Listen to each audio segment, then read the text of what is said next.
a little about this phrase, which is very popular and famous, and I hope you'd have all heard about it. And this phrase is called publish or perish. Now, my personal experience is that I heard the phrase for the first time in the year 2012. This is actually the year when, after a few years of my teaching at Delhi University, I went to London for my PhD. Yes. And that is where I heard the phrase for the first time, and I could not make anything out of it. Interestingly, when I came back after my PhD in 2016, it had become a very popular phrase in Indian academia also, and everyone was talking about it: publish or perish. Now, what is this idea? And if this is the idea, what are the pros and cons of this idea? These are certain things that I am going to talk about today, and also about if publication is so important, why is it important, and how to go about it. What things we should keep in our mind while we think of publishing something. So these are basically the things that we are going to talk about in today's session. And if you want to discuss about certain other things regarding publication or other aspects of publication, I'll try to answer it based of my knowledge as a researcher for the last 20 years. And I was mentioning earlier, we all are research scholars. So in the field of academia, we all keep on, taking up new challenges, new ideas, and keep ourselves updated and relevant through the process of research and publications. And I think that is one of the most fundamental things that this idea of publish or perish signifies. Now, when we say publish or perish, actually it means that if you are in academic field and you are not publishing, you are going to perish. You are not going to survive in the academic world. Now, why this phrase became so popular in the US academia and later in the European academia and the UK academia is because it was seen earlier that if you look into the Western way of academic institutions, you find largely there are two kinds of professors, and it was a very successful system earlier. So there would be some professors who would be, we used to call them teacher professors. So these were the professors who were very good teachers, excellent knowledge. They would conduct classes in a brilliant way, very approachable, very humane, and they were excellent teachers. But there were other section of professors who were excellent researchers, but their classes used to be very, very, boring, or we can say at times it used to be very difficult. And US academia used to have these two kind of professors. If you look at most of these Nobel laureates, means I don't know how many of them you have met or heard, but I'll tell you my experience. Many of these Nobel laureates whom I have heard lecturing, many a times I could not get a single idea in the classroom until unless you meet them personally and discuss with them. The reason being that they were so immersed in the field of academic publishing and researching that their vocabulary and their way of approaching a particular idea would become much more complicated. And they were mostly not very good speakers, except few like Joseph Stiglitz and others are aberrations. But if you meet someone like Amartya Sen, for that matter, uh, although because of his ill health, but otherwise also, many a times it was very difficult to understand what Sen was communicating. So we have all these kind of different professors and lecturers in universities, and in our universities also we find that some teachers would be with great list of publications, but they might not be very good at communicating these ideas. Idea. whereas there would be others who would be very well, they would be very well experienced in the art of communication, but might not have a long list of publications behind them. Now, this idea of publish or perish became popular because there was this notion that entered in the academic field, that if you are not publishing, you are not actually updating your knowledge, because research was seen as an integral part of our academic disciplines. And that is why this pressure began to assert itself, that you cannot be just a lecturer, you cannot be just a professor, teaching professor as such. You have to be a professor who keeps on updating their knowledge, their ideas through research. And that is why this consensus built in, that true knowledge can only be derived through constant testing and validation. Okay, and that is where I start my discussion today, about talking about what is the significance of research publications. At the most basic level, our research that we publish helps us to add something to the existing knowledge. Until unless you publish your research, so you'll meet a lot of teachers and professors who would have very grand ideas, very beautifully built arguments about different ideas, but they remain like frog in the well if they are not publishing.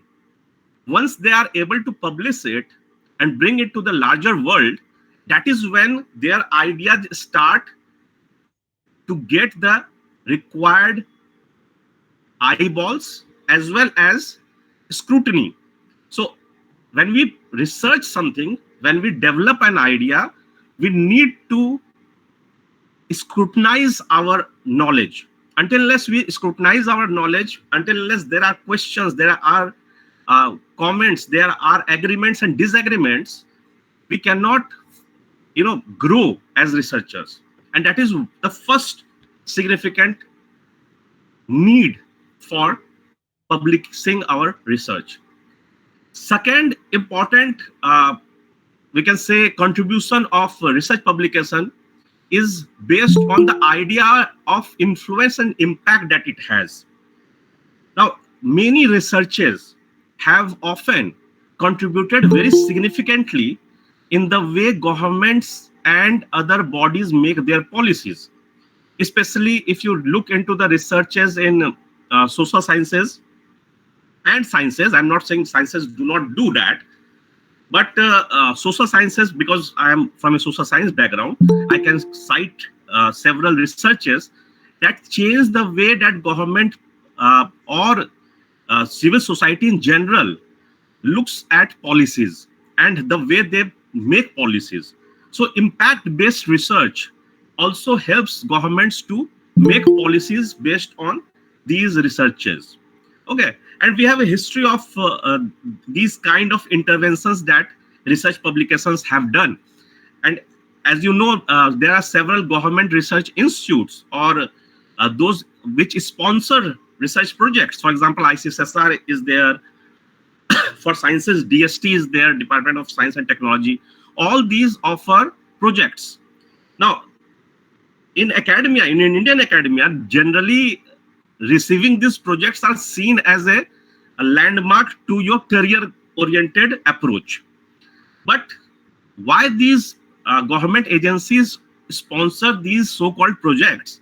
The idea behind that is to gather latest relevant information on various subjects.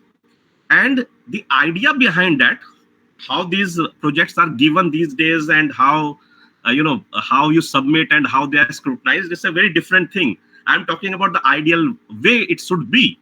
And the ideal way is that when you publish these research projects and the outcomes, the government agencies are expected to scrutinize it and see where these ideas or these data that you have collected from the field can help the government in re-looking at various schemes or policies that are being implemented. So it's a kind of exercise in we can say policy analysis.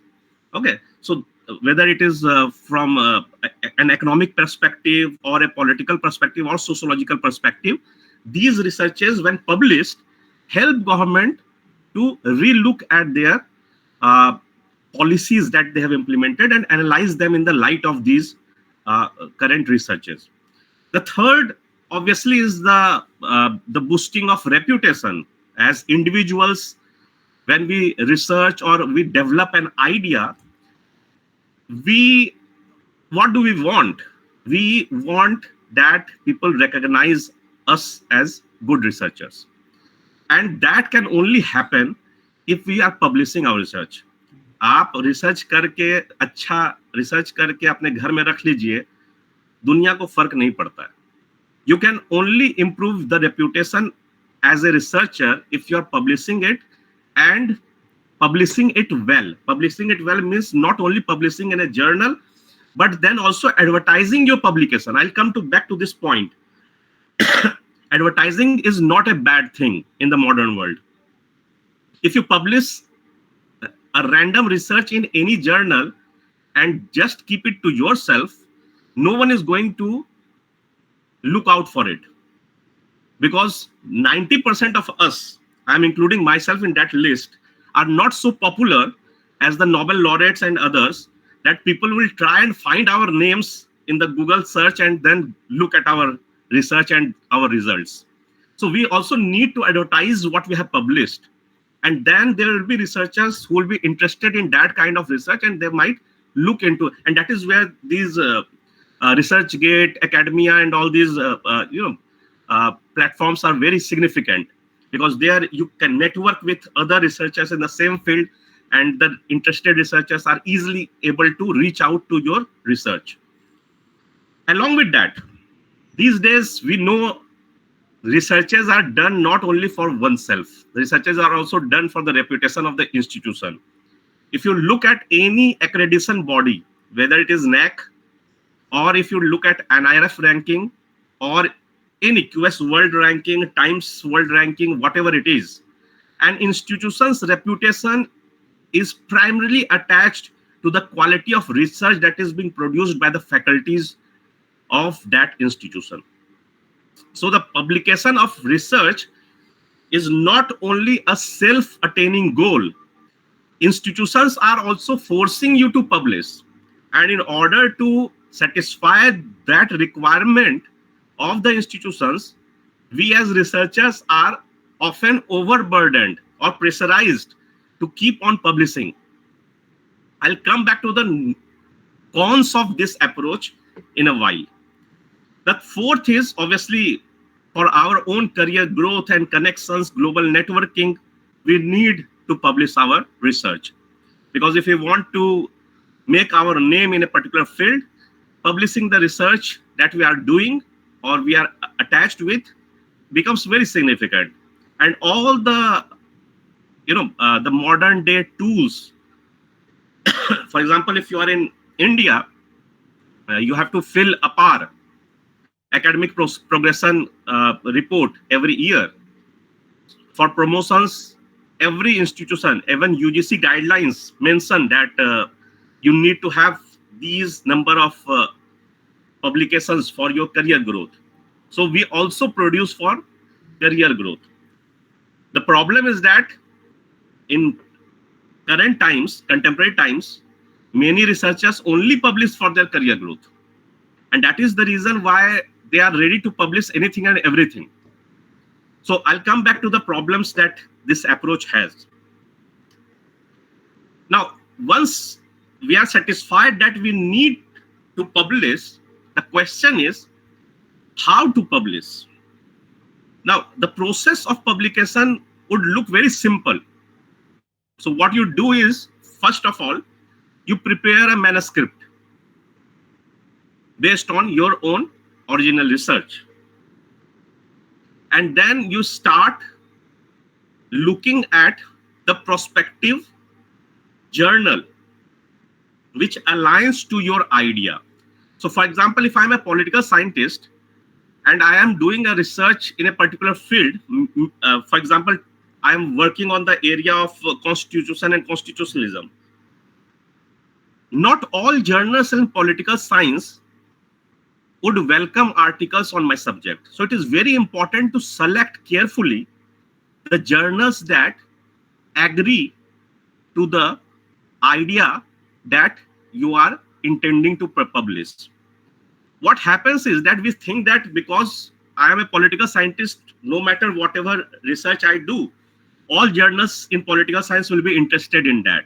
But it is not so. So generally what you should do is first look at the policy document of the journal.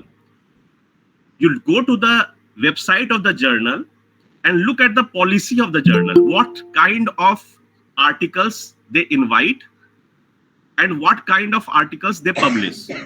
It is very clearly mentioned. If it is a good reputed journal, it will clearly mention what kind of articles they look forward to. Why I am saying this is important is because when we submit randomly to any journal, generally to get a response from the editors, whether they accept or reject a particular article, it takes 1 to 2 months, the initial response. So if you are not cautious in submitting to the right journal, you are already losing 1 or 2 months of your time. And then you will have to send it to another journal.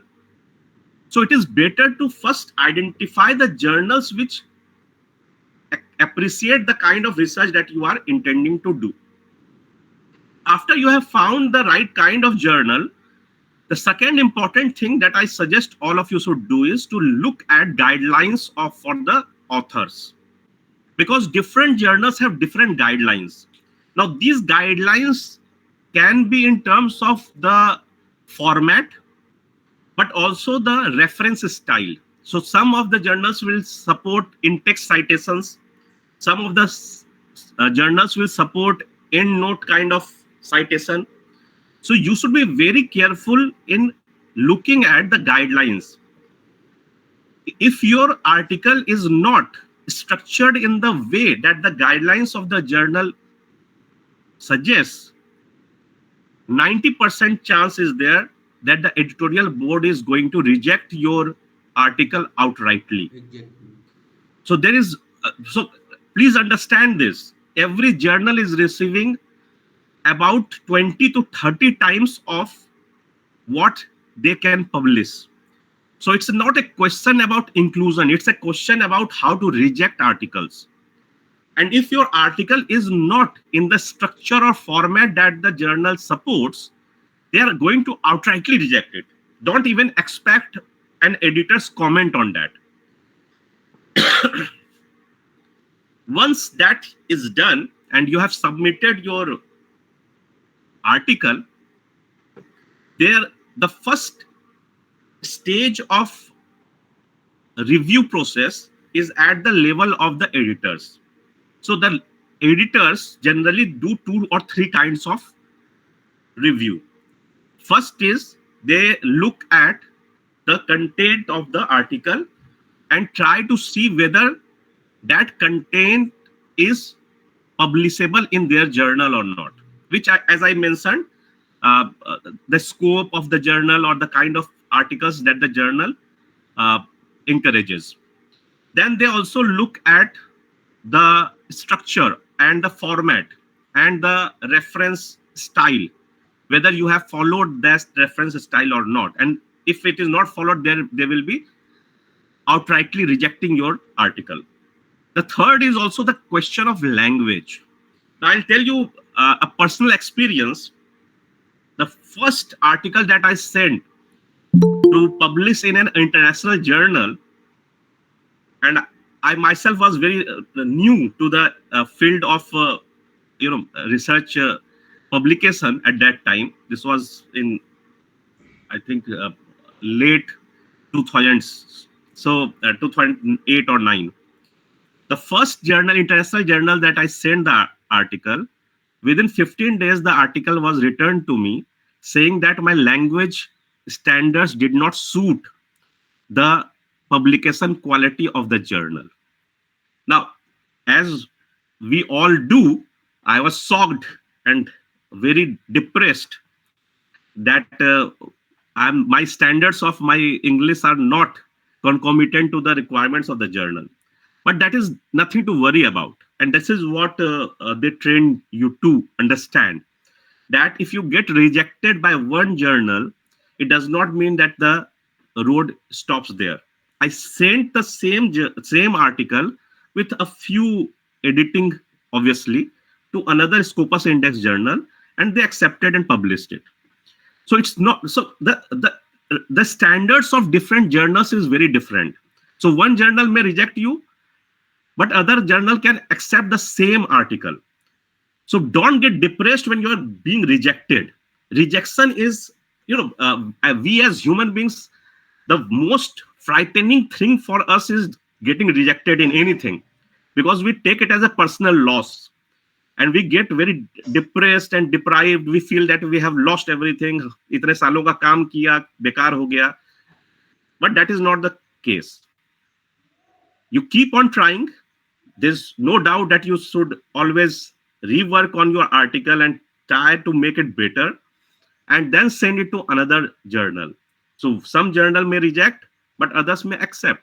So don't get depressed and disheartened if one journal or two journals reject your article. That does not mean that your research is not good, or your research outcome is not good, or your article is not good. That only means that your article does not suit the policy of that particular journal. Okay, so keep on sending it to other journals. Obviously, many people, what they do is they send their articles to different journals simultaneously. This is something that we should avoid. What happens is that one of the clauses that all journals apply is that you have the article that you are sending for publication is an original work and it is not published in any journal. Now, if you send it to two or three journals and all of those journals accept your article, it becomes very difficult for you then to choose where to, publish and where not. And once you reject a particular journal, they will blacklist you. They don't say this, but generally what they do is they will keep your name in blacklist, because they understand that this is how researchers play games with them. So next time if you are sending to that journal, they may not be very welcoming. So generally we should send it to one journal. Once we have got the response, whether it is positive or negative, then we can move forward to another journal. That is the way it should be done. Then after the editorial board has done the primary review, they send it to peer review.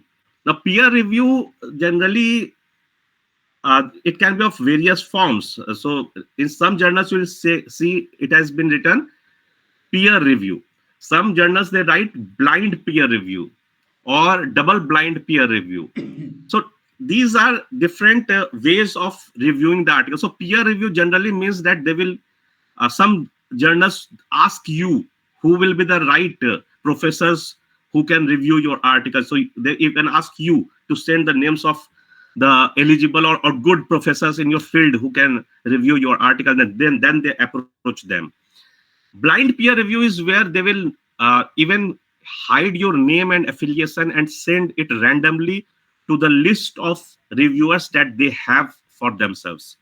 So if I want to publish something in political science, they will remove my name, they will remove my affiliation and send it randomly to any political science professor that is in their editorial list.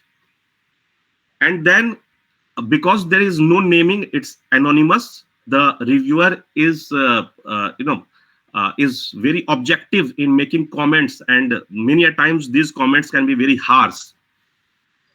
So we should not get disheartened if a particular reviewer has given very harsh comments, because understand that it may be a case where the reviewer has not been able to understand your idea.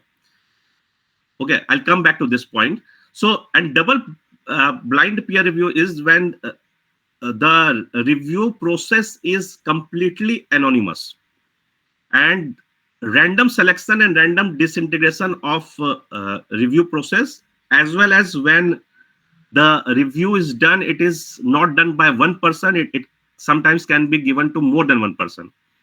Okay. In Indian journals, what I find is that they simply write peer review, double peer, blind peer review, but what happens is the editors do themselves. But when we are talking about research publication, I am sure you understand that I am not talking about the so-called, so-called Indian journals, which are popular in themselves because of their easy ease of publication. But rather, I'm also talking about Scopus Index journals. What are the rules that they follow? Many a times, if the reviewer is a good reviewer, he would make his points very clear and give you questions regarding how he has approached the article and what are the difficulties he finds in the article and what are the good points. So generally, for example, I am also associated with a few journals. So they ask you as reviewers, they ask us to detail about the pros and cons, almost like a SWOT analysis of the research paper. So we have to write what are the good points and what are the problematic areas, including uh, in each paragraph, we have to identify the questions that we need to ask the author. So many a times, as I mentioned earlier, the comments can be very harsh, and you might feel that the reviewer has not been able to capture the essence of your article. What to do? Don't panic. It has happened to all of us. Some of the researchers, what they do is they easily give up to the queries of the reviewer. So, for example, if a reviewer is writing that this argument is not good, why don't you go for this argument? We get impressed, and because we believe that some senior professor would have reviewed this, we start bandwagoning. We start picking up that line that okay, I'm going to give up my idea and I accept your idea. That's not what a good researcher should do. A good researcher should stick to his research objectively and try to argue, because when the queries come to you as an author, you have to respond to the queries point wise. So many authors, what they do, because I also receive responses, they simply write a paragraph. That is not the way you should respond to queries in an article. In an article, when the queries are pointed, you should always give pointed answers for each query, because then the reviewer can look at each question and answer together and think whether he's satisfied or not at a later stage. The important thing here is don't bandwagon behind the ideas of the reviewer. Reviewer has not done the research, and no professor in this world knows everything about your subject. You might be bringing up a very dynamic original idea which the reviewer might not be acclimatized to. So it is always better to stick to your argument and stick to the point that you are making and justify it on the basis of evidences that you found during your research. I'm not saying that you should be rude or arrogant, but I'm saying that you should never submit only because you think that if you don't submit, the article will be rejected. I have myself experienced in many articles that I published in Scopus journals that many, for example, if I'm writing an article in the context of India and the journal sends it to a reviewer who does not know much about India and is subjectively inclined and biased based on the context of his own origin or academic training, starts judging Indian context based on his own lens. Then I have to argue that the context of India is different, and my evidences based on my research so that this is the position that I'm going to take. And when I have sent the responses, in most of the times, the reviewers have agreed to that, because then they get convinced that the evidences in the context of India can be different than in the case of, say, America or Latin America. So we need to stick to our point. If you give up easily only because you want to get your article published somehow, that is not the quality of a good researcher.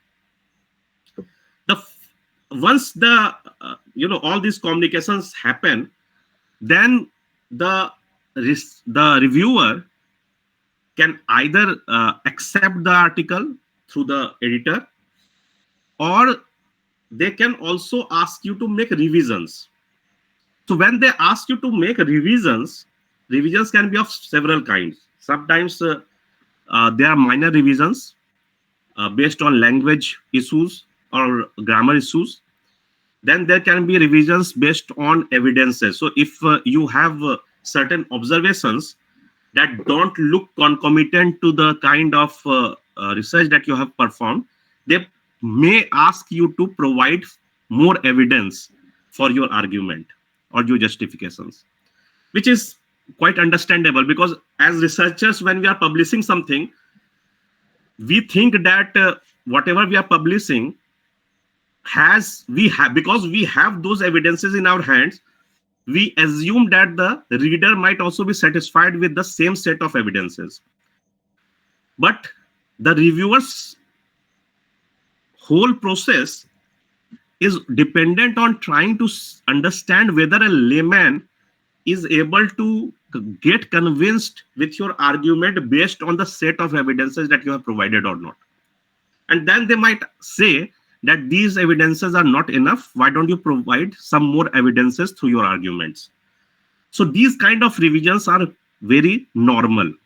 And it all depends on the subjective reviewers. So in the same journal, if you send two different articles at two different times, sometimes the same set of evidences might look to be convincing, but in other case, it might not look to be convincing, because the reviewer who has reviewed the article might not be convinced with the kind of evidences that you have provided. So it can happen. So don't think that last time तो मैंने इतना ही evidence भेजा था, इतना ही argument observation भेजा था, उसने तो मान लिया था, अब क्या हो गया है editor को? Editor नहीं कर रहा है, ये reviewer कर रहा है. So once the reviewer is satisfied, then he or she will recommend the journal to publish your article, and that is how the process begins. This is when the process begins, and this entire process can take up to 1 year, because after all this is done, then comes to the process of copy editing, which again is a very, very time-taking process. And after copy editing, they will send you a sample of the publishable article. You have to again look into it. And many times what happens is that because we are reading our articles for so many times, it is often possible that small grammatical errors, spelling mistakes are overlooked by us. So my suggestion, what I do personally is, when I look at the first copy of the copy edited work, after that, I give it to someone who does not know a lot about my research, because he can read the same article with much more objectivity than I do. And there are possibilities that small footnote mistakes or spelling mistakes or grammar mistakes, or most of the times you'll find comma and full stops being missed, and that we only realize when the final article is released. So it is better to give it to someone whom you know will be more objective in approaching your article, so that these small mistakes are taken care of at an early stage. And then when you approve of the article, then it is finally published. So if you send it to a good Scopus journal. Don't expect an article to be published before 2 years or 2.5 years. Exactly, exactly. Now, it is here that we all get so disturbed that 2.5 years, and we also need our promotions on time. How do we do that? How do we balance that? I'll come to this point later on, and if I miss, you can ask during Q&A. This is very important. I'll tell you the strategy that I have been following in my career with regard to this. The next point that I wanted to discuss was how to maximize your research impact. The first and most important thing is, as I mentioned, uh, strategically selecting the right journal. And I'll tell you something. If you have selected the right journal with a good publication house, then you will find that they themselves take enough pain to advertise your article. So if you, for example, are publishing with Sage, Taylor and Francis, Francis is or fine. Yeah. Oxford OUP, or Cambridge University Press journals, these articles start popping up everywhere on their Facebook pages, on their other websites, etc. So you get an automatic eyeball from the readers. Okay. But the same if you do with an Indian journal, so-called Indian journal. I'm not saying that all journals in India are bad, but so-called UGC care listed journal, which does not exist anymore. Someone was asking earlier. I'll tell you what happened to that. So it does not get the required eyeballs because it is not widely published. The framework that they still follow is they publish the journal and they sell it to the libraries in India. So in the stack of the libraries, you can find that journal and your article, but it will not have the necessary citations and H index, which is very important these days. Yes, yes, yes.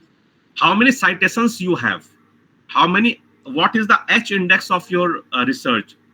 That all depends on how many people have read your article and found it Style. relevant for their own research and cited you. Exactly. So that is very important.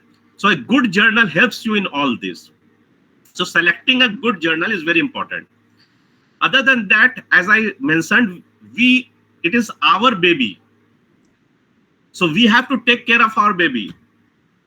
We have to advertise it ourselves. Don't think what the world will think. Whenever I publish anything, my Facebook page, I go to my Facebook page, I put the photograph of the first page of my article and the journal page and the content page on Facebook and write about briefly about the article. It is very important because a lot of people who are on Instagram and Facebook, they might find your article from these sources, social media platforms, and then go to the website of the journal to read your articles. So never shy away from that. If you are not advertising yourself, no one cares. No one is going to take that step for you.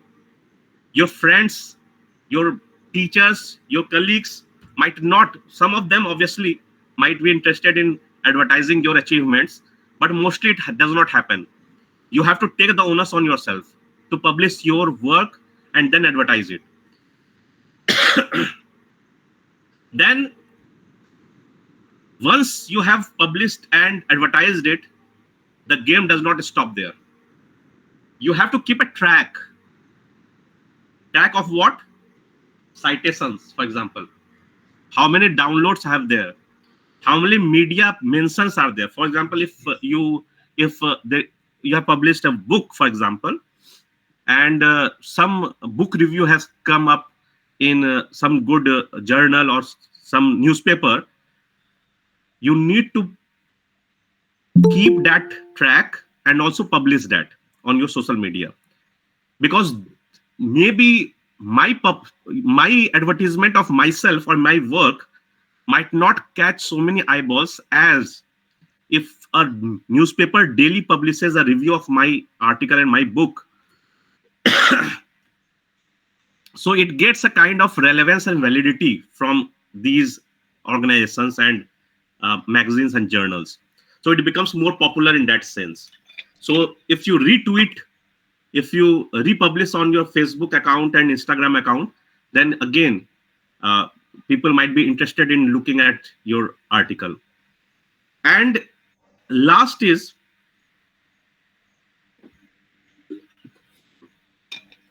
when you are trying to disseminate the idea of your article, understand that when you're using social media and other platforms, it is not just the academicians who are going to read it. Even layman would be reading it. So don't write jargons or very flowery language regarding your article. The article summary that you post in the social media platforms or anywhere else or in a newspaper interview, it has to be from the point of view of a layman, so that even a layman is able to understand the crux of your article. Then more people will be ready to read it and cite it. Okay, so these are certain things that we have to keep in mind about how to make it popular. Now, what are the key considerations as authors that we should keep in mind? What we can do to make our article more popular? First, as I mentioned, most important is the journal alignment, where you are publishing, whether or not that journal is a good journal, what kind of reputation that journal has. Second is we should ensure all ethical compliances. Compliances. Now, plagiarism, I believe that you would have had a session on ethical practices in research writing. So you would have heard about plagiarism, self-plagiarism, or how we duplicate our own findings and try to publish the same idea in several articles, and how that is a crime in academia. And we should keep, uh, you know, uh, we should avoid doing all that. Data privacy, consent, transparency, all these things are important. The language that we are using in our article, that is also very significant. Then professional editing.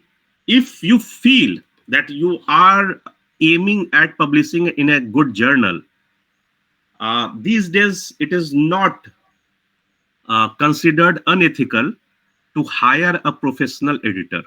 Professional editor in the sense who can sit and revise your article. Maybe I'm a very good researcher, but my English language is not good, and I want to publish in a British journal or a European journal.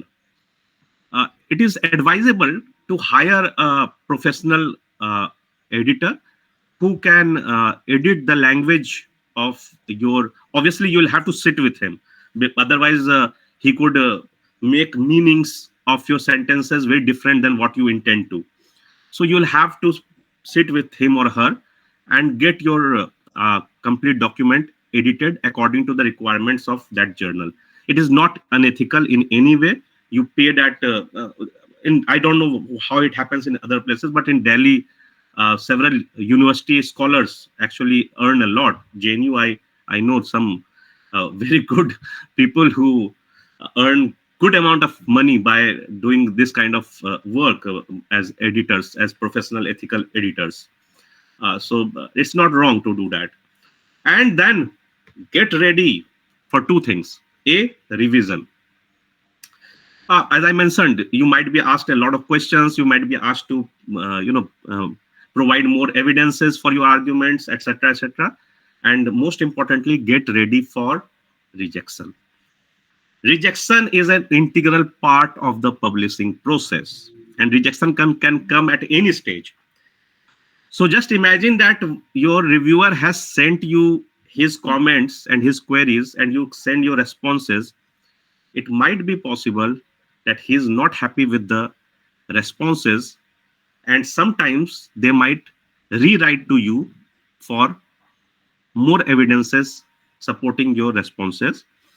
At other times, they might reject your article at that level, which means after 1 year of your submitting the article for publication. So you have lost 1 year. So you have to be mentally prepared for that. And I am repeating this again and again.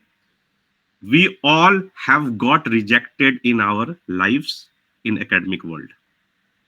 You'll not meet any professor. Look, in if you are talking only about Indian journals, then there is a very different way of publishing. So many journals consider the reputation of the professor and the institution in publishing. So, for example, if I am an associate professor at CPS in JNU, many journals will be happy to publish my work without much scrutiny, because that also improves their standing, because someone from JNU is publishing in their journals. Or if I am a big shot in my field, they will simply publish it without much scrutiny. They will sometimes not send it to the reviewers even. But that does not happen in Scopus Index journals. As I said, where there is blind review and double blind review, my name, my institution's name does not pop up. It is kept very secret. So the reviewers are anonymous. They don't know you. There is a veil of ignorance, and they work under the veil of ignorance and very objectively. So even the best of professors, whether it is Indian or European, I have met many professors from Cambridge and Oxford also, who also got rejected. So you are not unique if you are getting rejected. What is important is that you do not give up and keep trying at other places. Okay, so don't give up.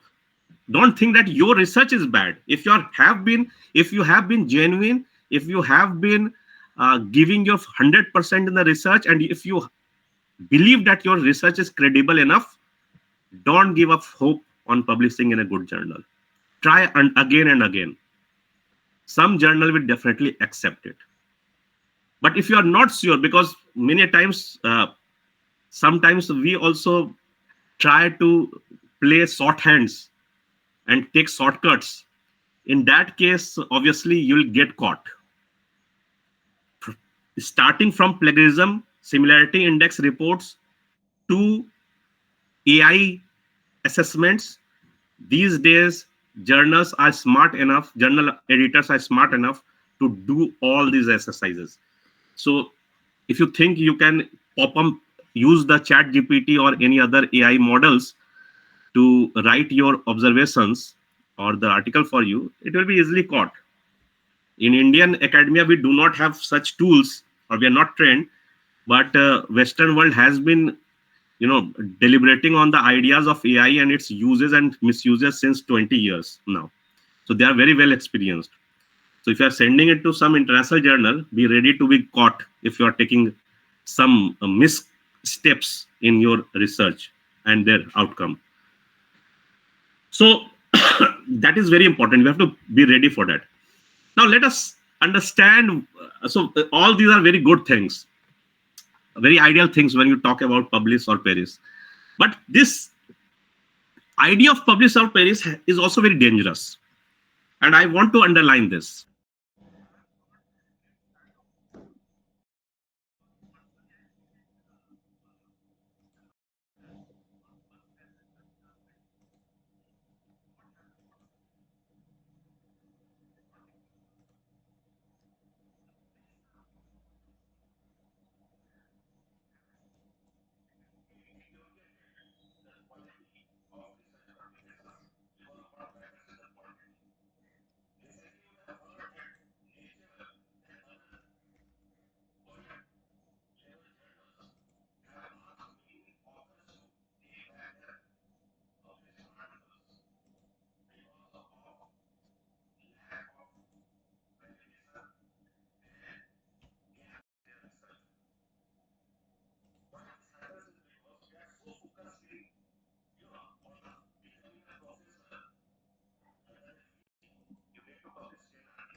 to become a professor through the normal process of promotion, started sending articles somewhere or the other because they wanted 10 articles.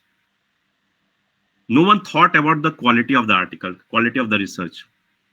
So, in under the pressure of proving your research capabilities, we start focusing more on quantity and less on quality of the research. Second is the ethical risk,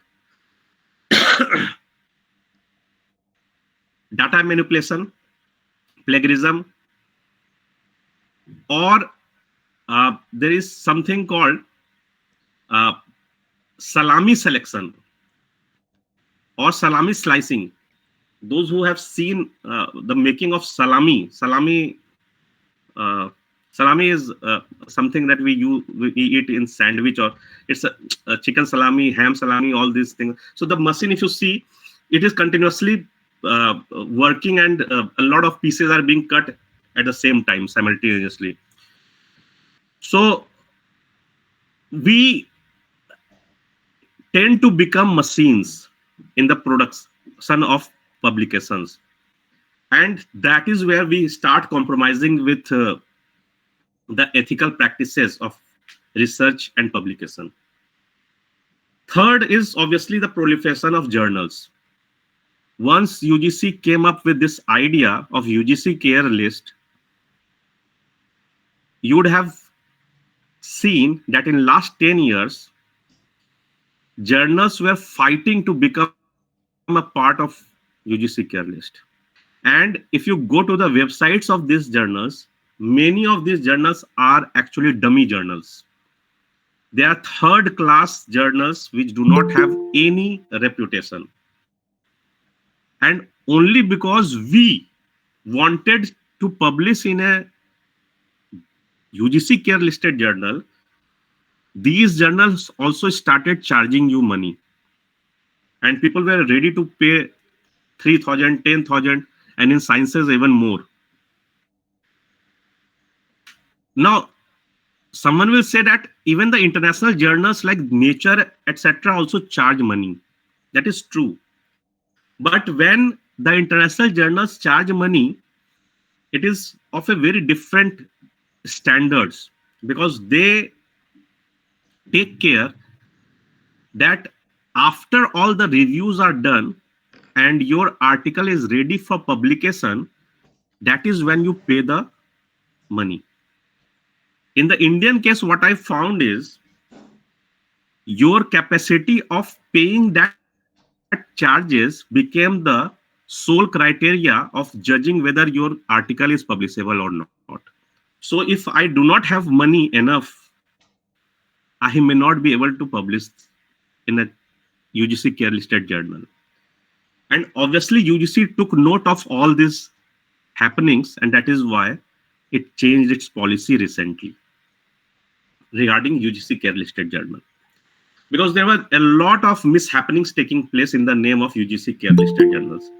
We had a lot of duplicacy, and we could see that there were journals which did not have any standing, but they were online, and if you pay to them publish there, you will find that later on in reputed institutions you will become a subject of mockery in front of the interview board that you face. Many people I know who who published in so-called UGC care listed journals, who do not even take the guts to mention about that publication in their CV, because they know that the journal is not reputed. So it can hamper their own reputation as a researcher. So they avoid this. So it is better not to enter into this ploy of publishing a lot in the name of publishing. Last, what this idea of publish or perish has done is it has really undervalued other aspects of our contributions. So for example, in colleges, whether it is DU, BHU, or wherever you go, in all the universities, research and publication has become so daunting affair that it has started taking toll on mentorship, teaching, spending time with students, mentoring them. Most importantly, in most of the places, you are being judged as a good and a bad teacher based on your publications and not your contribution as a teacher. So this is the peril that this phrase of publish or perish has brought about. You will be judged by what you publish. Maybe you are a very, very good teacher. Maybe you are a good guardian to your students, a good guide to your research scholars, but that does not matter. You will not be respected for that. So your other contributions have been completely undervalued and sidelined from academic discourse. So we need to understand the challenges that this idea of uh, publish or perish has brought to our society in at large. विकास जी कितना time है हमारे पास? Sir आप continue कर सकते हैं sir, आपके पास time का कोई लिमिटेशन नहीं, मेरी ये समझ है कि it is more important to also spend a good amount of time in Q&A, because interactive होगा तो थोड़ा सा क्वेरीज में सजेस्ट कर पाऊंगा अपने answers. Sir you can take the questions. Yes sir, आप ठीक है. आई थिंक मोटा मोटी मैंने जो मुझे कवर करना था कवर कर लिया है. अगर कुछ छूट गया होगा तो Q&A में आई कैन आंसर. क्योंकि प्रॉब्लम ये है ना कि मैं बोलता जाऊंगा. हमारी तो आदत है 2 घंटा 3 घंटे का लेक्चर देने का, लेकिन उससे फायदा होगा नहीं. फायदा इससे होगा कि आपके कोई क्वेरीज हो, उसको अगर मैं कुछ रिजॉल्व कर पाऊं और आपके जो अपने स्केप्टिसिज्म्स है, सिनिसिज्म्स है, उनको कोई अगर सहारा दे पाऊं तो वो ज्यादा मेरे ख्याल से हेल्प करेगा. So let us stop here. Let me stop lecturing and let me take a few queries, whatever questions you have, and try and answer them. I'm not sure I'll be able to satisfy because satisfy each one of you. मैं अपने experience, मेरा जो 25 साल का research का experience रहा है, जो अपने जिसको खट्टे मीठे एक्सपीरियंसेस रहे हैं और अपना जो अंडरस्टैंडिंग रहा है, थोड़ा बहुत इंटरनेशनल एक्सपोजर भी है मेरा, तो उसके आधार पर मैं आपको जो भी गाइडेंस दे पाऊं, I will be happy with it. मैं सबको सेटिस्फाई कर पाऊंगा, सब सारे क्वेरीज का जवाब मेरे पास होगा, ये जरूरी नहीं है. या सो कैन वी स्टार्ट. या पानी रेन्यू है, उन्होंने क्वेश्चंस पूछा है. So can you ask the question directly to sir? या I think that would be better, क्योंकि चैट बॉक्स में बॉक्स में लिखा है पेन्यू, सो you can ask to sir directly. Okay. You are able to unmute yourself and open your video. So first give your introduction, after this you can ask the query to sir. Yeah. Okay, sir. Am I audible? Yes. Yeah. Please. Oh, sir. Actually, my first question is, like, sir, you said sometimes publishers they may ask for more evidence to substantiate our research. But what if there is a case that the findings are based on a field survey, and since the thesis is already submitted and further field survey is not possible, what can the author do? So yeah. So Pani madam, you are from where? Oh, sir. Sir, my name is Pani Renew. Currently, I'm pursuing my PhD in the Department of Political Science at Rajiv Gandhi University, Arunachal Pradesh. Okay. So look, I also mentioned about two things. A, that many a times it is not possible to satisfy the reviewer of a particular journal. Then you can write that these are observations and these are evidences that I have. If that does not look enough, then I would withdraw my article and send it somewhere else. One is that. Second is, many a times what happens is, these kind of comments also give us a chance to look back at our research. So what happens is, look, we have to understand that as human beings, None of us are infallible. We are all are prone to make mistakes, and there will be research gap in our findings. So these are also opportunities when you can look back at your research, and maybe you have already have that evidence with you, but you did not think it is important to provide that evidence initially. So if you have that evidence, then that is fine. If you don't have that evidence, if you can go and search for that evidence, it is still okay. If you feel that you cannot provide that evidence, we can generously say that I'm sorry, this is the argument is based on these evidences, these observations, and I do not have anything more to substantiate it. Sometimes the reviewers' observations might be uh, based on expecting more evidences, but at times he would think that these evidences are important for the research, otherwise they are not ready to publish it. So if that is the case, we can withdraw the article and send it somewhere else. Sir, if I may, I have another query to ask. Yeah, please. Sir, my another query is that, sir, now at a time, as you mentioned, there is no UGC care listed journals, but we are required to publish for API. Sir, also it is not necessary that an article that we send to a journal that would be accepted in Scopus, and also it may take years. Yeah, So amidst this, what should a researcher do to meet the publication criteria? look, I'll tell you something.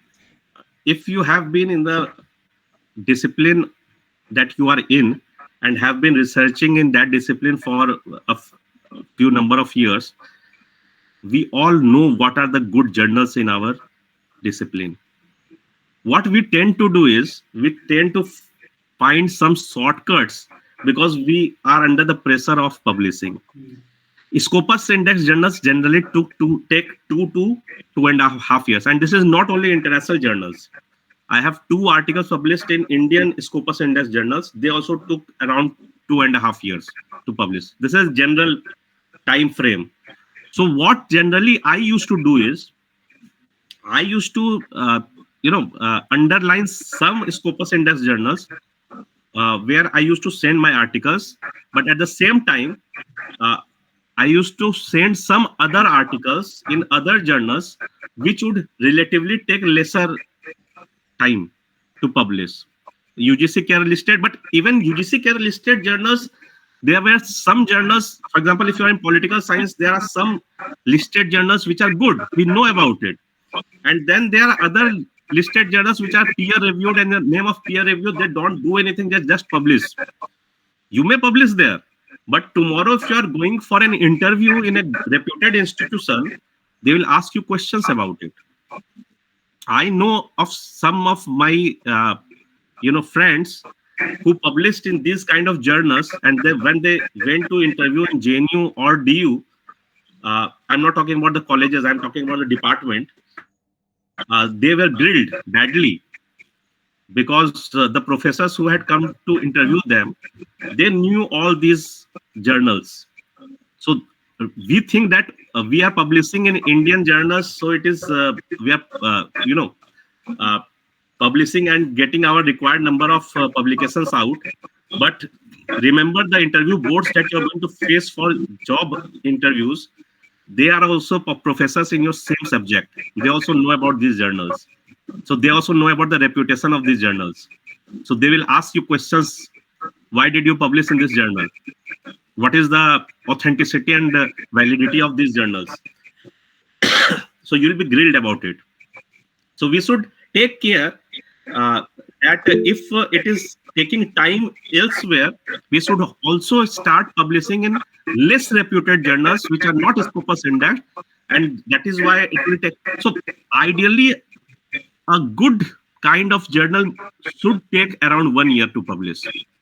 If a journal is publishing within 3 months or 1 month or 2 months, that is the starting point where the red light should lit. So we should say, we should understand that this is not a good journal. No reviewer can review the article within 1 month, and then the journal can publish it within 1 month. So all the reviewers that you have around are also professors. They have other things to do. So generally, when I get a review article, I take 3 to 4 months to review it because I have other work also to do. And most of the time, this review work is unpaid labor.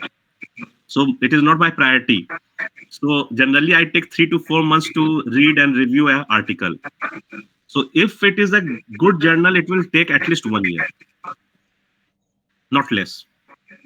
Okay, so that Okay, is how thank you keep up a backhand in the sense that. So look, why I'm saying this also is because understand, uh, we cannot be very sure about UGC care listed journals.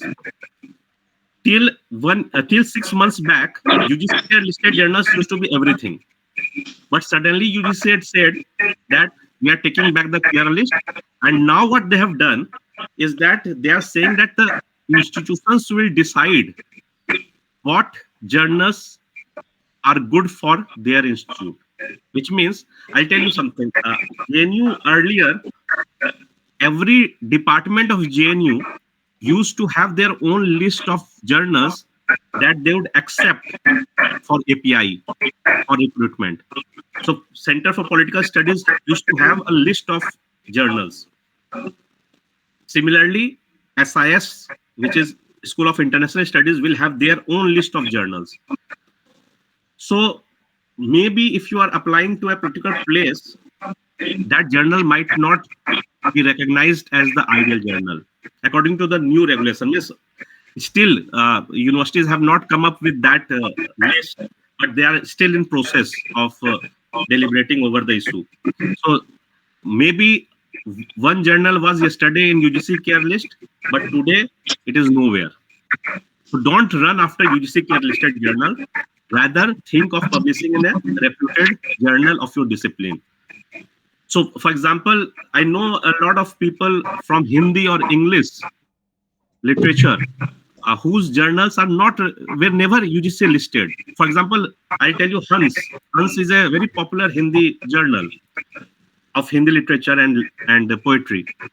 It was never UGC care listed, but it is still one of the most reputed journals in Hindi language and literature.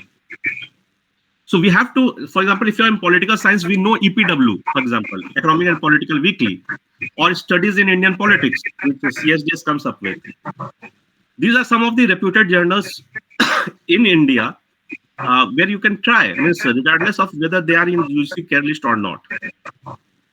These are good, well-reputed journals that will always be in the limelight in political science publishing.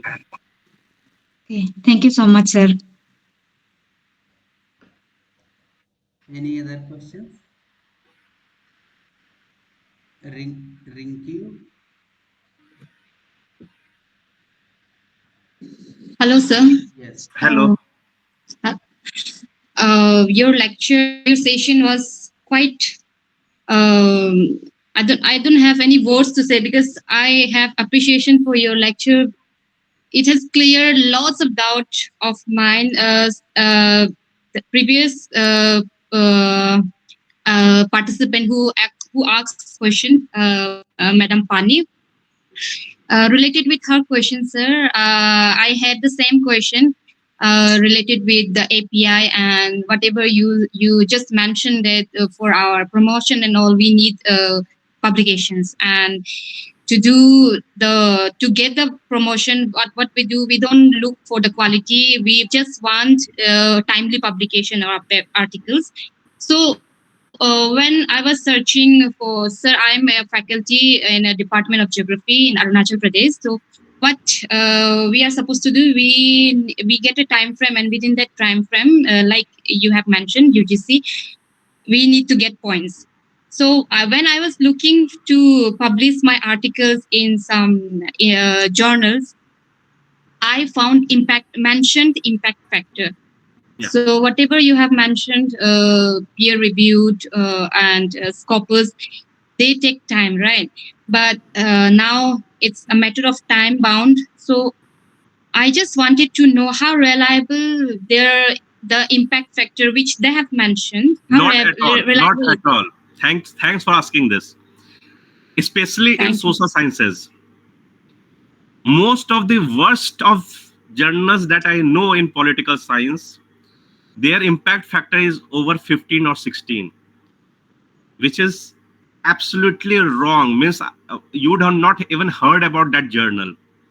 What happens is that these journals are so bad that they don't follow any ethical practice. So they calculate their impact factor based on their own analysis and their own validation. So when you are looking at impact factor, you should always look at some international standards. If they have mentioned those indices, then it is fine. Otherwise, simply I start a journal and say that my journal's impact factor is 30. Who cares? You have to find, no, it's possible to have more than 7. It's possible. In sciences, it's the other way around.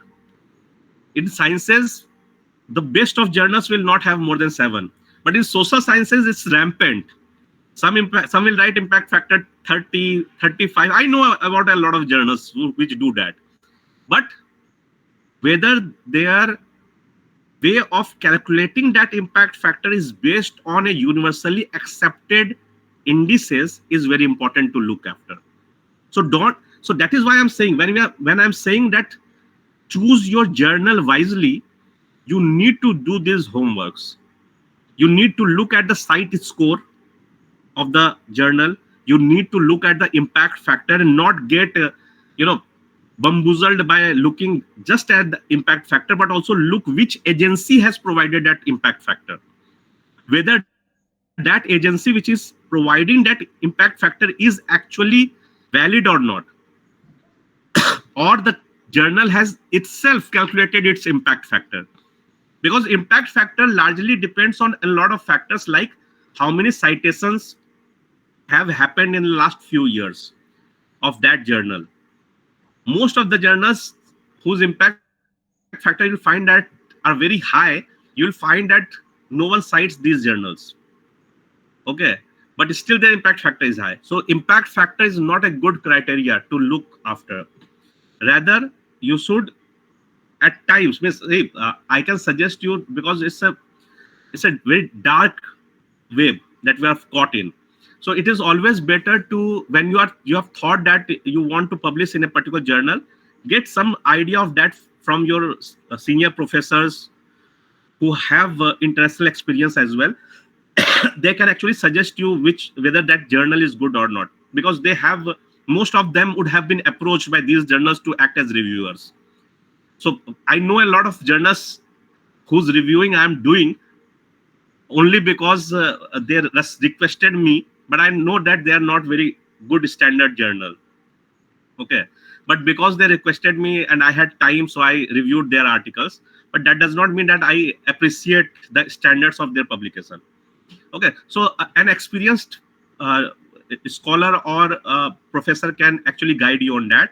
Otherwise, generally, uh, if you uh, pick a Scopus index journal or other highly indexed journal in each of your domain, wherever it is, or the other criteria can be finding that the journal is published by a reputed publication house.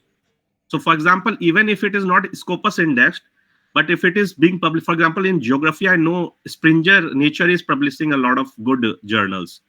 So if you publish from Springer Nature, it is worldwide recognized. Taylor and Francis, Sage, and obviously OUP and Cambridge also publish a lot of journals. So even if it is not Scopus indexed, they will have very good reputation, high reputation. You will never go wrong with them. It will take time. See, what happens is this.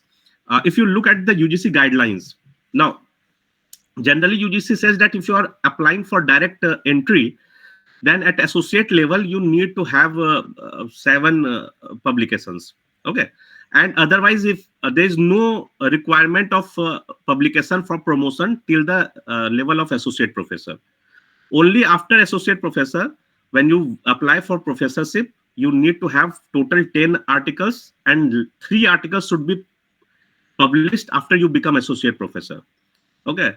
So for example, if I know that an article is going to take 2 years for publication, and I knew that before I became associate professor, I had already sent one of my articles for publication, and it got published a few months back. Now you'll have to plan early. The new draft regulation, luckily, the new draft regulation that UGC has come up with, there are a lot of problems. The good thing is that they are not only considering journal articles, but they are also considering book publication, edited book publication, and chapters in edited volumes as relevant research, which was not the case earlier. Earlier, only journal articles, research articles in journals were considered. Now, the draft regulation, don't know whether it will be adopted in the same spirit or not. But if it is, then your book publication, your chapter publication in edited volumes will also be considered as a valid publication. So it will not be so difficult. So you don't need to run after journals to publish. If you can edit a volume, or you can write a good chapter in an edited volume, that should take care of itself. And normally, book publication takes around, means I have published 2 or 3 books with good publishers, international publishers.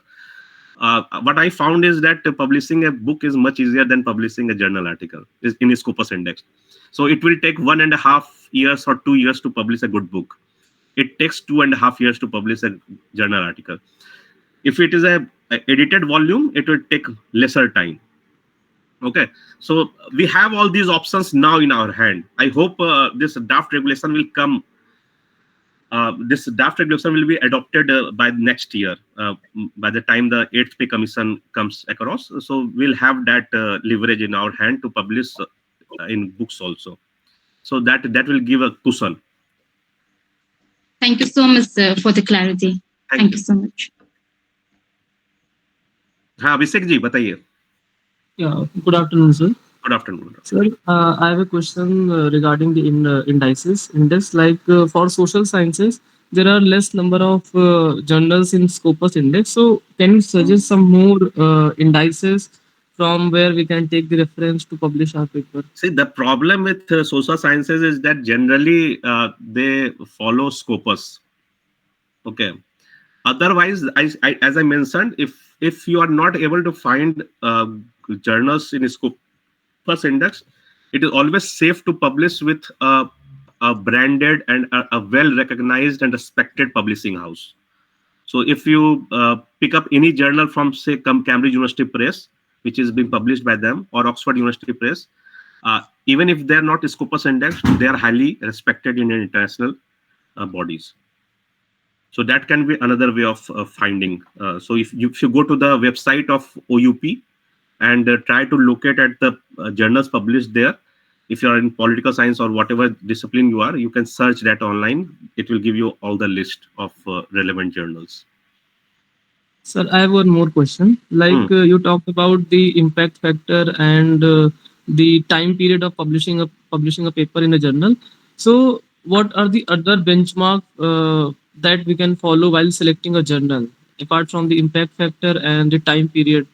The time period is not such a consideration. See, I will say that if you have become a professor and there is no lust for getting API every year for promotion, 2.5 years is not a bad deal. So you should always hunt for the best of journals. But impact factor definitely, and citation index. Citation index is another important thing that you should always look after. So how many citations have, because citation index also indicates that whether the journal is being read by researchers in the field or not. One good thing is that if, for example, if you have an account on Google Scholar, and if you publish your article on the Google Scholar, then you'll find that whatever citations are being done, you can also review that. So based on that, you also know that if I have published an article in a particular journal, and how many people have downloaded that article, So you can get a glimpse of whether you want to again publish in that journal or not. Okay, because that will give you an idea about how many people in your domain are looking at that article and that journal. Okay, so that can be uh, so these three can be the criteria of judging whether you should publish in a particular journal or not. So the more parameters that you set for yourself, the more difficult it starts getting. Okay, because we'll have lesser and lesser number of good journals then, and uh, uh, and the challenges will even further increase. Yes, Rishabji.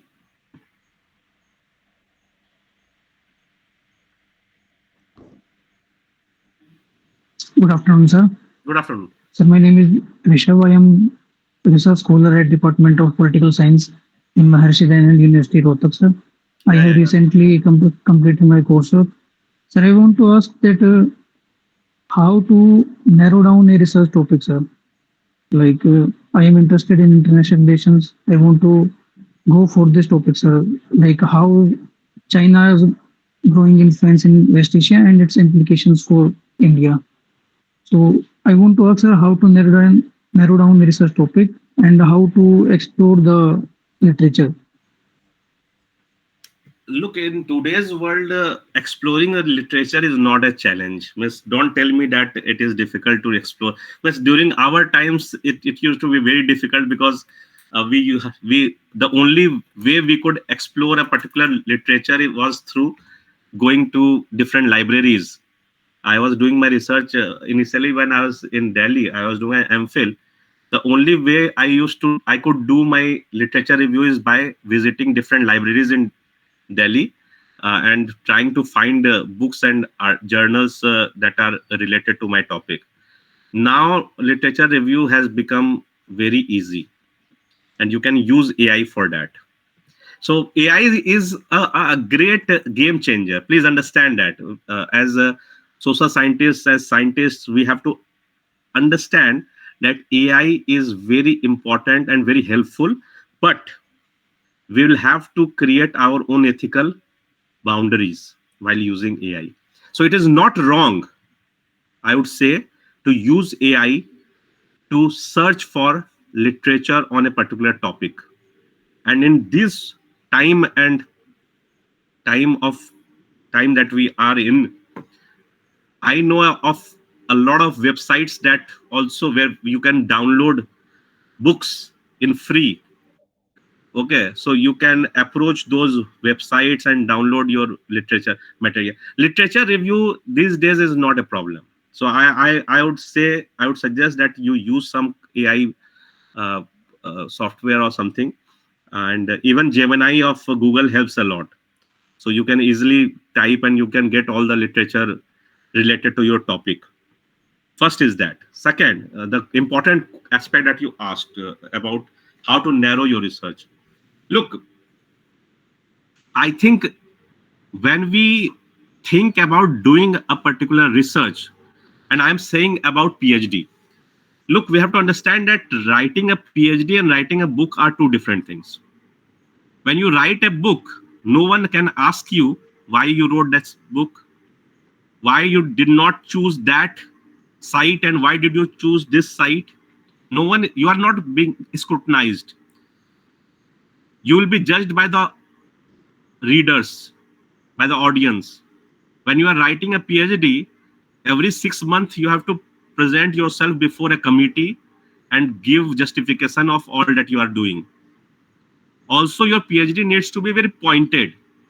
So, for example, if you want to work on international relations and with China at the center, and you have some idea, the first thing that is what is important is to do literature review, because a lot of times a lot of ideas pop up in our mind which we think is unique, and research would not have been done in that field, but when we look at the literature review we find that a lot of work has already been done. Remember, one of the most important criteria for writing a PhD is how that PhD is going to contribute originally to the existing domain knowledge. You cannot research on something that has already written about. So if there is already work present on the topic that you are doing, you will have to make a clear distinction and argue why your research is relevant to the domain. Okay. If you are not able to do that, you don't stand a chance of doing that research. So when you do literature review, you also find research gap. This finding of research gap is very essential in thinking about how to narrow down your research topic. So maybe I am thinking that I will work on China's dominance in Indo-Pacific or South China Sea. But am I the only one thinking about it? Has no research been done on the topic? If there are researches which have been done on the topic, I will have to justify my research by arguing how my research is different from what is already present in the domain. If I'm not able to do that, that research does not stand relevant. So that is the first thing that you do. When you are thinking about a field of study, try to do an extensive literature review of the subject. Try to talk to people. For example, if you are doing work on China, uh, there would be very popular researchers who have or educators who have done research on China. So, for example, in JNU we have Chinese Center for Chinese Studies, etc., etc. So the professors in these centers, if you talk to them, they can actually tell you about what kind of research related to that topic has been done and whether or not your research topic would be relevant. So relevance of your research is the primary consideration while thinking about whether or not your research topic is valid. Okay, so literature review and also getting in touch with other researchers, and that is where networking is very important. Please understand this. One point that I missed is while we publish, we have to understand that our research gets the necessary eyeballs not only through publication but also through networking. Academia is all about networking.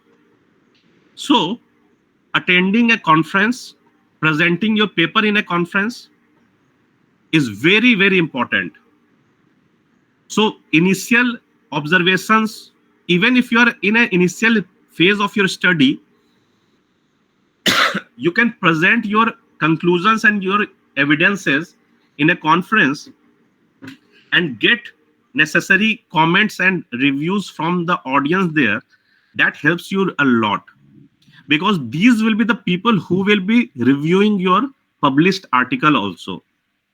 So going to good conferences, don't go to this Mela type conference that we have in India, where the entire focus is on what is being served in lunch and dinners. Don't go to those, but going to good conferences. If you can afford or if you can find sponsorship, international conferences on the subject, that is very good. And what you'll find is in most of these conferences, especially international conferences, I'm not saying that Indian conferences are bad. There are excellent conferences happening in India also, but of a international standards. That is what I'm underlining. I'm not just saying that in Bharat से बाहर ही अच्छे conference होते हैं, भारत में भी होते हैं। International standard के जो कॉन्फ्रेंस होते हैं उसमें आपको पेपर प्रेजेंट करने के लिए 5 से 7 मिनट मिलता है। And many students of my when they go to this conferences they come back, sir 5 minute में कौन प्रेजेंट करता है? We have worked for 3 years and now we are being asked to present our study in 5 minutes. How is it possible? You have to understand that these conferences are, their primary agenda is networking. When you go to these conferences, you meet other people who are working on similar area, and when you interact with them, you come to know कि और किस तरह का काम इस field में हो रहा है. That gives you a lot of confidence on your own topic. That gives you a lot of insight on how to approach your research. So these networkings are very important at good conferences.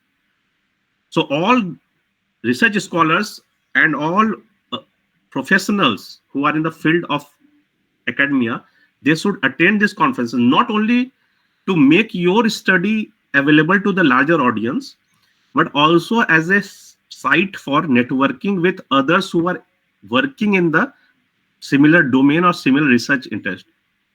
Okay, so interacting with them gives you an exposure, and you meet other people who, for example, your case, people who are working on China. So they might have read something that you do not have approached. So you'll come to know about new writings, new kind of work that is happening in that field, which will also give you a boost, a kind of confidence to carry your research further, or and also a scrutiny. If you if you are thinking some idea and you feel, and you after networking you find that that work has already been done, then you can revise your article accordingly. So that is also very important. Conference presentations, seminar presentations are very important. Thank you, sir. Thank you so much. Ruchi, can you please Ruchi, unmute and ask? please unmute yourself, then ask the question, sir. A very good afternoon, sir. Hi, yeah, please. My name is Ruchi Patel. Currently, I am a research scholar in the Department of Economics, Dr. Hari Singh Gaura Central University, Sagar, MP. Sagar, yeah, yeah. So, my question is it okay to use literature for the review of literature, the articles, online articles that are provided in Times of India or other platforms? Are you talking about the open aid articles or the editorials Yes, that are written?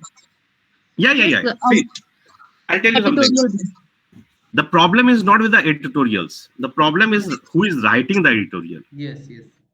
So when you see the editorial being written by, say, some layman, or even, so I'll not take my own example. So even you or anyone for that matter, you are still in academia. So non-academic person also writes Yes, open aid. Open aid are normally not advisable, because open aid में कोई भी लिख सकता है. okay. Editorials, when you see a good editorial, you go and check the profile of the writer. So Yogendra Yadav also writes on in the editorials. Now Yogendra Yadav, I don't know whether you would know him as a politician, but for political science students, Yogendra Yadav has done significant work on psephology, and is a well-known established political scientist. Now he is in a different lane, that is different story. But for example, Pratap Bhanu Mehta, we all would have seen articles by Pratap Bhanu Mehta. He's a very good academician, and like that, many who are academicians who are well read in their own domain. Okay, so for example, I'll tell you, if you're in economics, you would have heard the name of Ram Singh, who is currently the chairperson of Delhi School of Economics. Yes, sir. Yeah, he's a very good friend of mine, and so he writes, and he's also in the this Niti Aayog body. So he writes articles there. Now, this is the same Ram Singh. If he is making an argument, you'll find that that argument is academically oriented and well argued based on evidences. Okay, so you can use that as a literature review. There's no problem with that. Actually, one of the professors told me that you can't use articles because it's going to be someone's opinion anyhow. Yeah, that is a care that you have to take. If it is the opinion piece, that is why I said oped opinion editorial. These are non-academic people writing. But if you are reading the editorial, and if you are reading the editorial written by a particular researcher or academician, that we consider as valid. But can you solely depend on those editorials? That is a question. Yes. No, you will also have to look at his other works. So, for example, if I am reading Ram Singh, I cannot just cite one article written by him in Indian Express Yes. as my literature. Rather, I would have to look at other works and use other works as primary source, and then use this article also, saying that Ram Singh has also argued similarly in this article in his Indian Express. Yes. Or if he has changed his view, then you can point out that in this book, Ram Singh has argued this, but in his uh, uh, article in the newspaper Indian Express, he takes a very different position. So this is how you use the article, but not as a primary text Yes. for reference. Okay, sir. Okay. Thank you, sir. Many sir economists like the Professor K.J. Joseph, Professor Charan Yeah, Singh, most of these, most of the, Mayer, yes, yeah. they are good writer. Economists, political scientists, all these people, and mostly their opinion are also based on their own research. So they don't write very casually, even in their newspaper articles. Obviously, the editorial team does a lot of bugling with the newspaper articles, but still it reflects their own understanding on the matter based on research.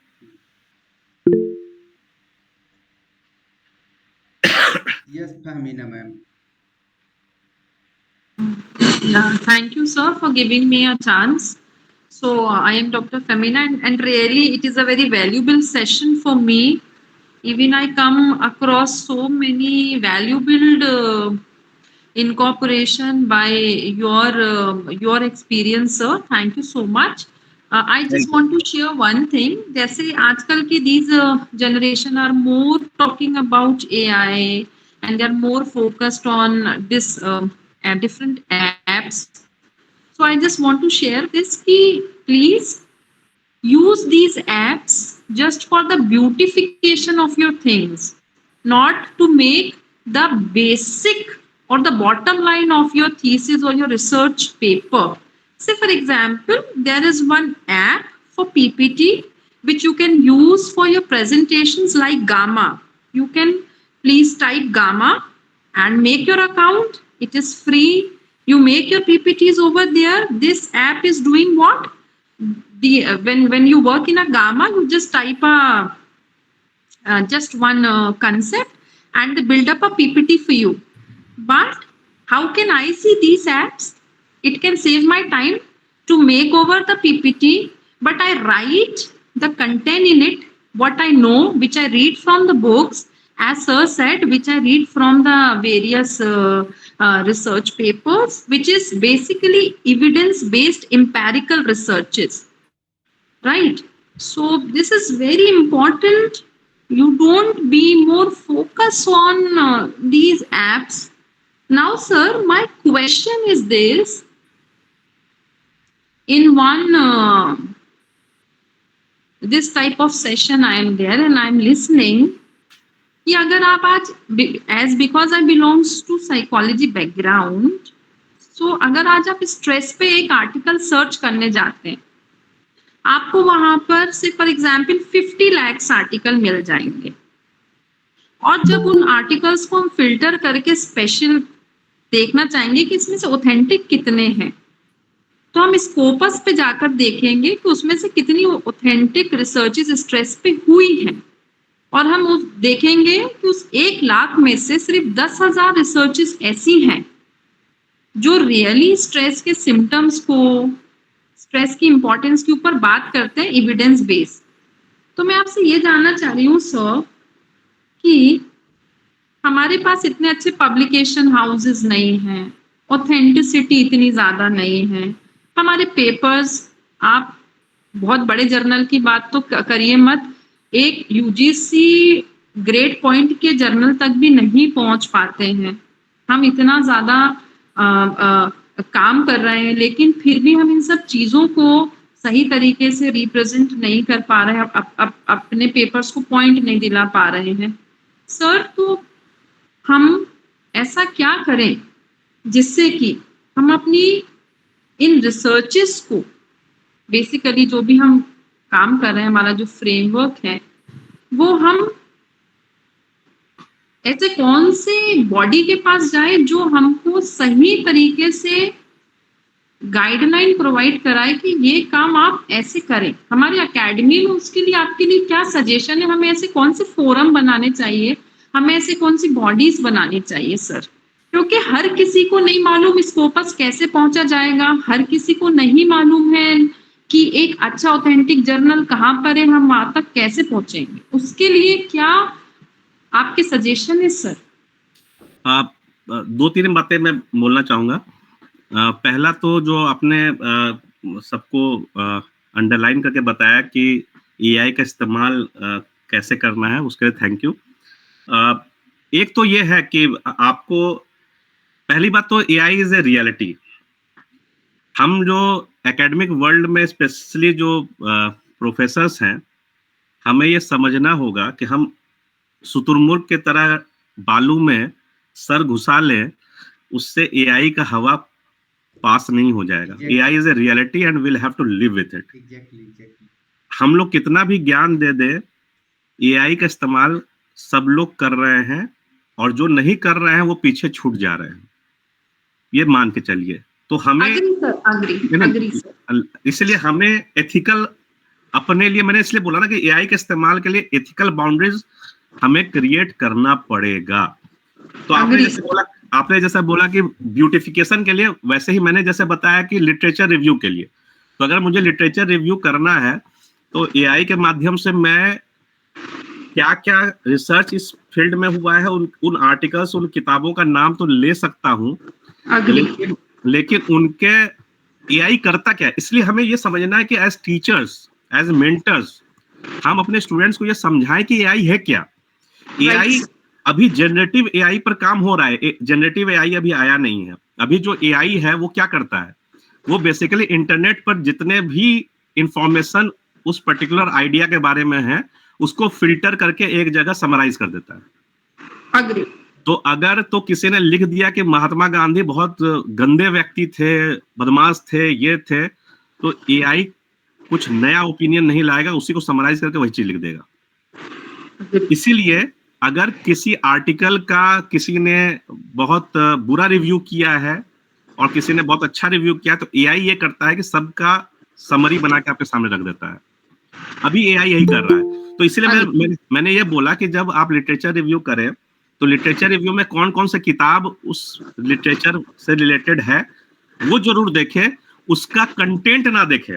Content आपको पढ़ के निकालना है, किताब आपको approach करना है, library आपको फिर भी जाना है। लाइब्रेरी आप, मैंने बताया कि ऑनलाइन लाइब्रेरी से आप डाउनलोड कर सकते हैं, इंटरनेट आर्काइव से डाउनलोड कर सकते हैं, वो कीजिए, टेक्नोलॉजी का इस्तेमाल कीजिए।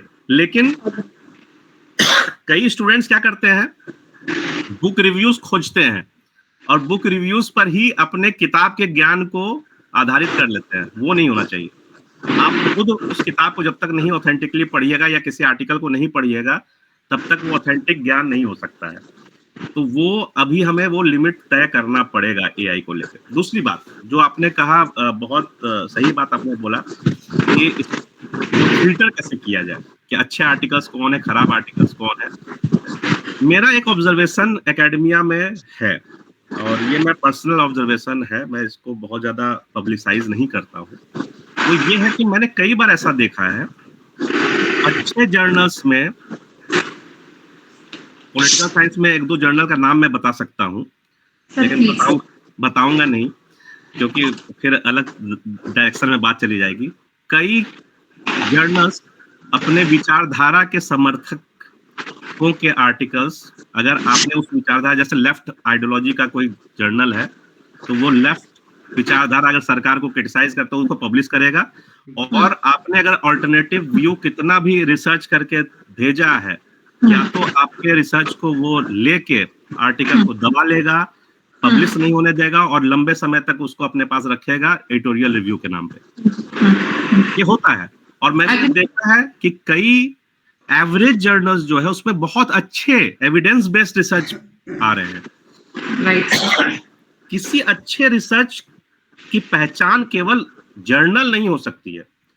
अच्छे रिसर्च की पहचान ये होती है कि ऑथर जिस चीज को अपने रिसर्च में आर्ग्यू कर रहा है, क्या वो उसके लिए enough credible observation evidence based दे रहा है कि नहीं दे रहा है। हो सकता है कि पॉलिटिकल साइंस में कोई बहुत एवरेज, जैसे एक मैं जर्नल का नाम बताता हूँ, पॉलिटिकल साइंस में कई लोग जानते होंगे, Indian journal of political science करके एक जर्नल है। तो आप देखेंगे कि उसमें कई अच्छे आर्टिकल्स हैं, जो कि उसकी अच्छाई इस बात पर नहीं है कि Indian journal of political science India का सबसे अच्छा पॉलिटिकल साइंस का जर्नल है, बहुत एवरेज जर्नल माना जाता है। लेकिन उस आर्टिकल की खूबसूरती वो होती है कि उसमें जो आर्गुमेंट दिया गया है, ऑब्जर्वेशंस दिए गए हैं, कंक्लूजन्स दिए गए हैं, वो एविडेंस पर आधारित है और रिसर्च पर आधारित है। यस तो इसीलिए जर्नल के रेप्यूटेशन पर केवल किसी आर्टिकल को रिजेक्ट और एक्सेप्ट करना is not the right approach, I think. ठीक है, एक स्टैंडर्ड बना हुआ है, हम अभी भी जो अपने जिसको कॉलोनियल माइंडसेट कहते हैं उससे बाहर नहीं निकल पाए हैं, इसलिए मैं भी इस कोपस का गुणगान कर रहा हूँ या वो यूपी और कैम्ब्रिज यूनिवर्सिटी प्रेस का गुणगान कर रहा हूँ। इसका ये मतलब नहीं है कि इंडिया में जितने आर्टिकल पब्लिश हो रहे हैं उसमें क्रेडिबिलिटी नहीं है। उसमें बहुत हम में से कई लोग इंडिया के जर्नल में इसलिए पब्लिश करने पर मजबूर हो जाते हैं क्योंकि बाहर के जर्नल्स में 2 साल 2.5 साल का जो टाइम लगता है वो हम अफोर्ड नहीं कर पाते हैं अपने करियर अपॉर्चुनिटीज के लिए। हाँ, एक बार आप प्रोफेसर बन जाते हैं, पब्लिकेशन का वैसा कोई दबाव नहीं रहता है, तो फिर हम लोग टाइम वो ले सकते हैं कि 2.5 साल में 3 साल में आर्टिकल आए। ये हम सब ने फेस किया है, ठीक है। इसीलिए ये बड़ा नेचुरल है। इसलिए मैं बोलूंगा किसी भी आर्टिकल को आप जरूर खोल के देखें, सिंपली रिजेक्ट ना करें इस आधार पर कि वो आर्टिकल। अच्छा, दूसरा क्या है, एक और चीज है जिसको सोशल साइंसेज में हम लोग अनदेखा करते हैं, जो कि एल्गोरिदम का ट्रैप है। यस गूगल पर आप सर्च करोगे एक टॉपिक को, वो पूरा खेल है एल्गोरिदम का कि कौन सा जर्नल का कौन सा आर्टिकल पहले पॉप होगा और कौन 5th पेज में पॉपअप होगा। ये पूरा एल्गोरिथमिक कंज्यूमर साइकोलॉजी सर। हाँ, वो पूरा ट्रैप किया हुआ है। आप 4था पेज के बाद जाते ही नहीं है गूगल सर्च में, जबकि ये हो सकता है कि 5वां पेज में बड़ा अच्छा आर्टिकल, बड़ा एवरेज जर्नल का वहां पर आपको मिल जाए। क्योंकि जो बड़े पब्लिकेशन हाउसेज हैं उन्होंने गूगल को सेट किया हुआ रहता है। क्योंकि आप देखेंगे रूटलेज वगैरह जो है, सेज वगैरह जो है, अगर वो ओपन एक्सेस जर्नल नहीं है तो हर आर्टिकल के डाउनलोड का वो पैसा लेते हैं। तो अगर वो पैसा लेते हैं तो अगर वो गूगल को सेट करके अगर एल्गोरिदम को उस तरह से मैनिपुलेट नहीं करे कि उनका फर्स्ट पेज में पॉपअप हो जाए और आप उसको खोल लें और आपको रेलेवेंट लगने लगे और उसके लिए आप पेमेंट करें, तो वो पैसा कैसे बनाएंगे? क्योंकि पब्लिकेशन हाउसेज भी बिजनेस मॉडल्स पर ही चल रहे हैं। तो इसलिए एज रिसर्चर हमारे लिए एक ट्रैप है। मतलब I am totally in agreement with you. Very true opinion which you are sharing sir. तो मुझे ऐसा लगता है कि इसमें एक जो मैंने बात बोला ना, मैं अभी भी उसमें इंटेंसली बिलीव करता हूँ।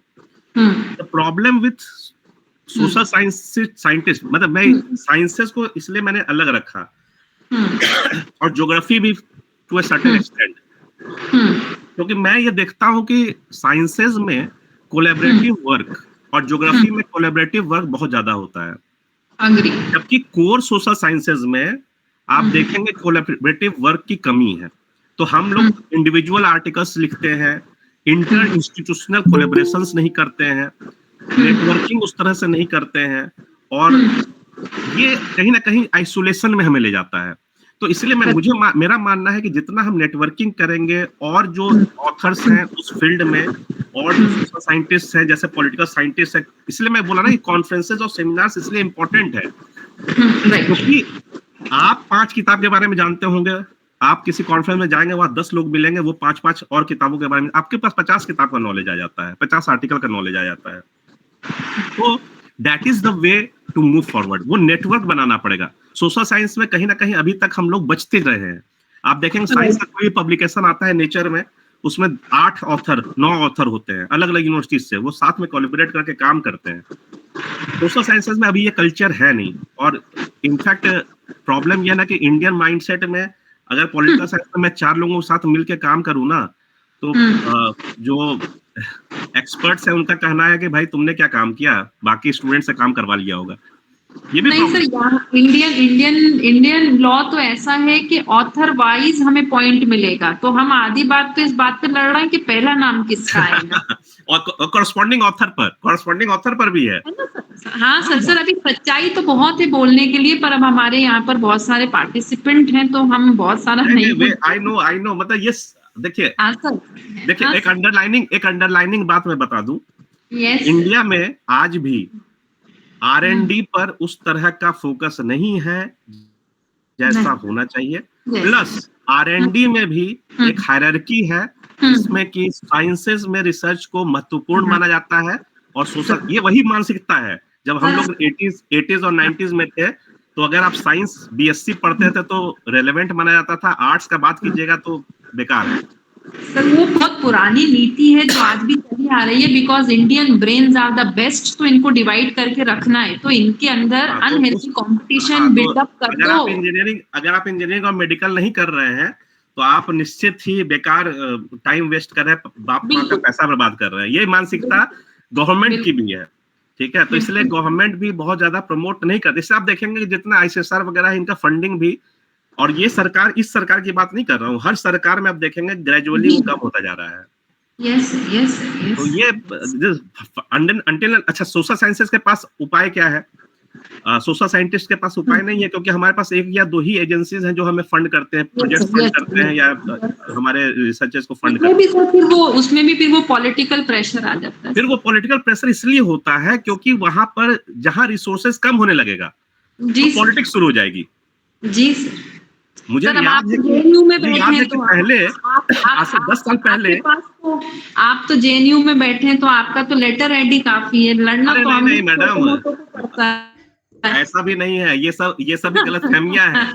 मेंबर सेक्रेटरी जो आईसीएसआर के हैं वो हमारे ही यूनिवर्सिटी के हैं, लेकिन इसका ये मतलब नहीं है कि जेएनयू के सभी लोगों को प्रोजेक्ट मिल जाता है।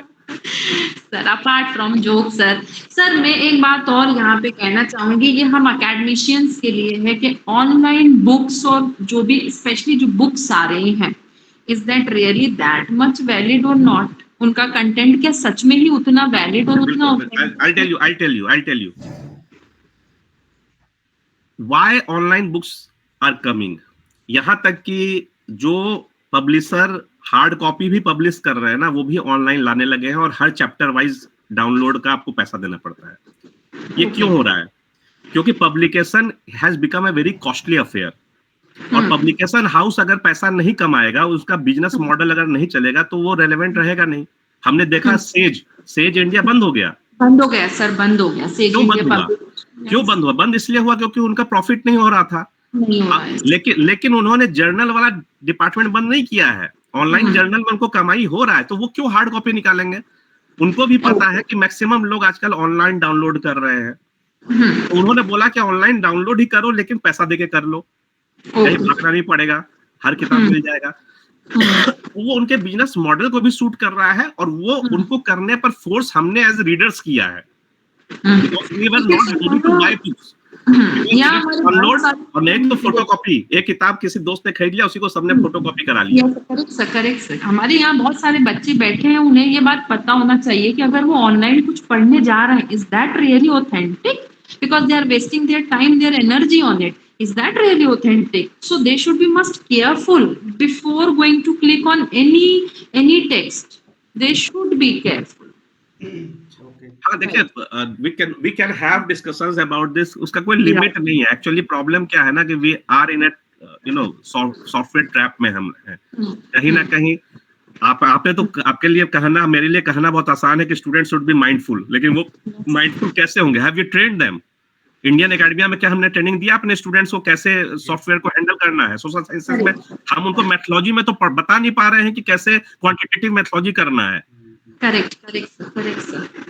तो ये चैलेंजेस देखिए, हम लोग खुद मतलब इंडिया में प्रॉब्लम क्या है ना कि हमारे लिए लेक्चर देना, ज्ञान देना आसान है, एक्सपेक्टेशन स्टूडेंट्स और रिसर्च स्कॉलर से करना आसान है, बट